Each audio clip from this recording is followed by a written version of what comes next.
세입자들이 도심 속 대형 콘도를 선호하는 경향이 높아지는 것으로 나타났습니다. 직장과 재택근무를 병행하는 근무 형태의 전환이 주 요인입니다.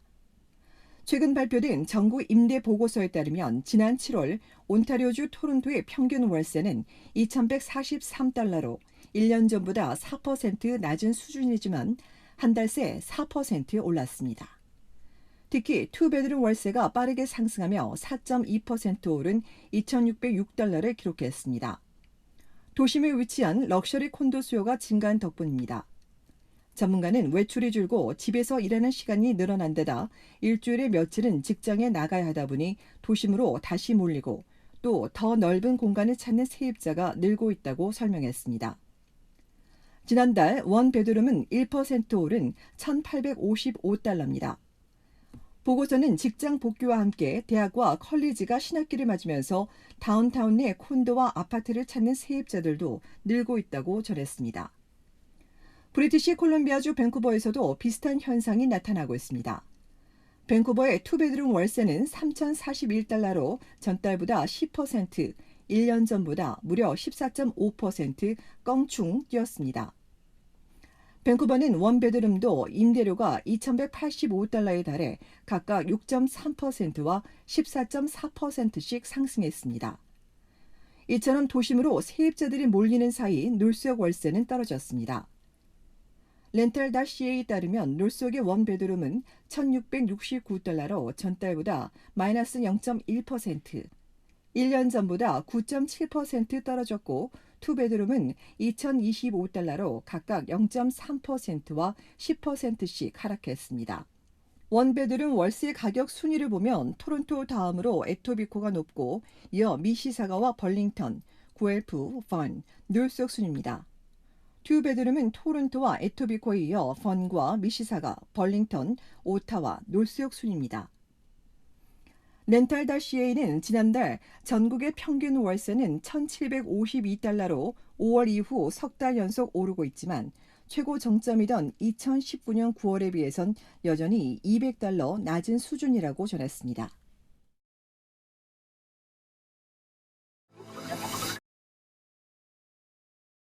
온타리오주가 의료와 교육계 종사자에게 백신 접종을 의무화하기로 했습니다.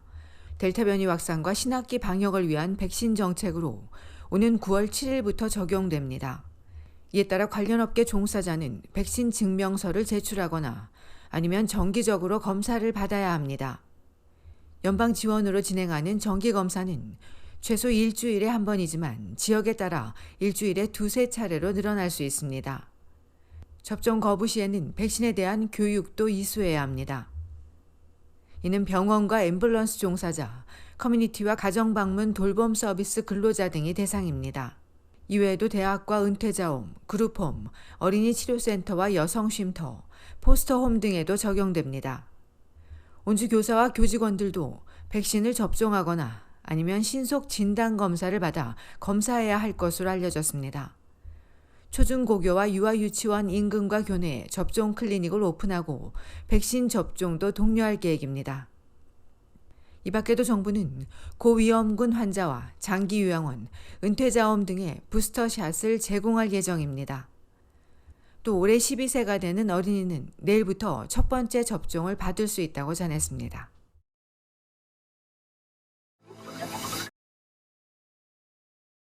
캐나다의 공식 선거 운동이 시작된 가운데 이번 총선 격전지로 온타리오주 광역 토론토 5곳이 꼽히고 있습니다. 지난 2019년 총선에서 접전을 벌였기 때문입니다. 리치몬드 1은 지난 총선에서 단 112표 차이로 자유당이 승리했고 킹번 지역도 911표 차로 자유당이 이겼습니다. 또 한인 헤럴드 김 후보가 출마한 뉴마켓 오로라도 지난 총선에서 2,800여 표 차로 자유당이 승리하며 격전을 벌인 바 있습니다. 김 후보는 연방 보수당으로 뉴마켓 시장을 역임했던 자유당의 토니 벤 바이넨 현직 의원과 맞붙게 됩니다. 이외에 데븐포트와 오로라 오크리지도 색깔이 바뀔 수 있는 지역입니다. 연방 총선에서 전국 지역구 338석 가운데 121석이 온주에 걸려 있는 만큼 각 정당 대표들이 온주에 총력을 기울일 것으로 알려지고 있습니다. 이외에도 퀘벡 78석, 브리티시 콜롬비아 42석, 알버타주 34석 등입니다. 한편 최근 여론조사에서 코로나 이후 경제 회복을 잘 이끌 정당을 묻는 질문에 자유당이 26%로 1위를 기록했습니다.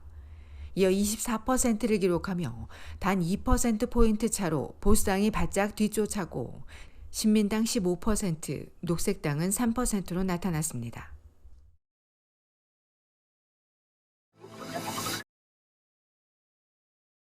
온타리오주에서는 코로나19 신규 확진자가 어제 348명 나와 다시 300명대로 내려왔습니다. 온주에선 전날까지 닷새 연속 500여 명씩 나온 바 있습니다. 지역별로 보면 토론토 85명, 필 지역 45명, 해밀턴 34명, 욕 지역 32명입니다. 또 확진자 가운데 4명이 추가 사망했습니다.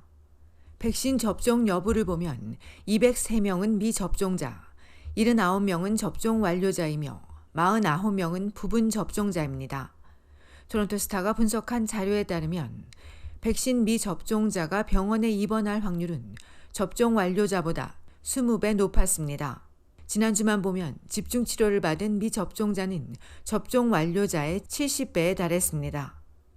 오늘 정부 발표에 따르면 현재 병원 입원 환자 163명 중 149명이 부분 접종이거나 미접종 또는 접종 여부가 확인되지 않은 환자들이며 접종 완료자는 14명입니다. 어제까지 온주는 12세 이상 1차 백신 접종률이 81.6%, 2차 접종 완료율은 73.7%입니다. 한편 필 지역에선 해외 유입 환자가 늘고 있습니다. 지난달 30일부터 8월 12일 사이 총 489명이 늘었는데 이 중 87명, 즉 17.6%가 여행 관련으로 대다수는 해외 유입 환자들입니다.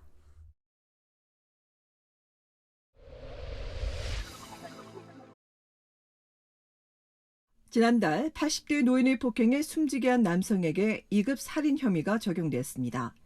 온타리오주 토론토 경찰은 지난 7월 1일 낮 1시경 베틀스와 셰퍼드 애비뉴에서 87세 남성을 폭행해 다음날 숨지게 한 혐의로 55세 라우리 스탈 로스틴을 기소했으며 피의자는 이외에도 협박과 가중폭행 등의 혐의를 추가로 받고 있습니다. 경찰에 따르면 가해자와 피해자는 서로 아는 사이로 알려졌습니다. 한편 어제 오전 칼레돈에선 9번 도로를 달리던 트럭이 중앙선을 넘어 마주오던 배달 차량을 그대로 들이받아 벨에 거주하는 50대 차량 운전자가 숨졌으며 경상에 그친 트럭 운전자를 상대로 경찰이 정확한 사고 경위 등을 조사하고 있습니다.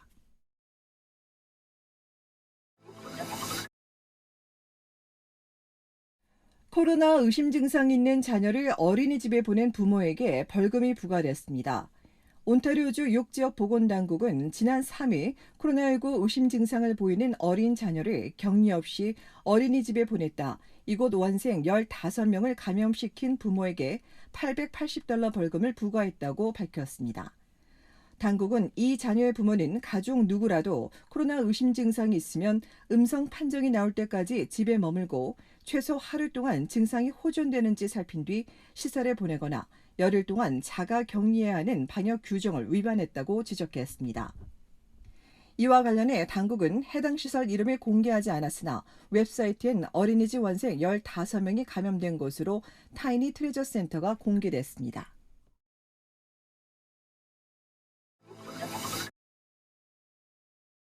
브리티시 콜롬비아주에서 지난 주말 사흘 동안 1,434명의 코로나19 신규 확진자가 나왔습니다. 일주일간 일평균 확진자 수는 5월 중순 이후 가장 많은 514명을 기록했으며 이 기간 1명이 추가 사망했습니다. 인테리어 지역에서 절반이 넘는 734명이 나왔으나 프레이저 보건지역 316명, 밴쿠버에서도 198명이 나와 이들 지역에서도 확산하는 모양새입니다.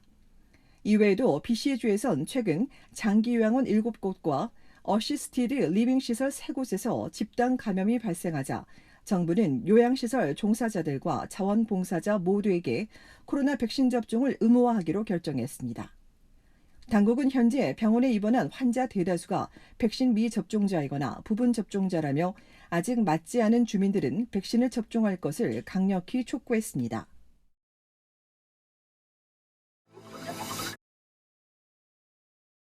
온타리오주 토론토시가 카페티오에 가입한 식당과 술집에 캐노피 설치를 허용할 것으로 알려졌습니다.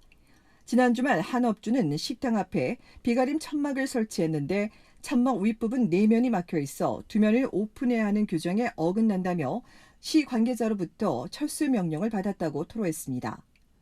이 업주가 설치한 비가림 천막은 4면이 막힌 것은 맞지만 캐노피 천장에서 짧게 4면이 내려와 오픈형이나 마찬가지입니다. 이에 존 토리 토론토 시장은 업주들로부터 이 문제점을 들었다며 이 캐노피를 설치할 수 있도록 수정하고 향후 접근성이나 안전, 시야를 가리는 문제가 아닐 경우 캐노피를 사용할 수 있도록 허용할 방침이라고 전했습니다.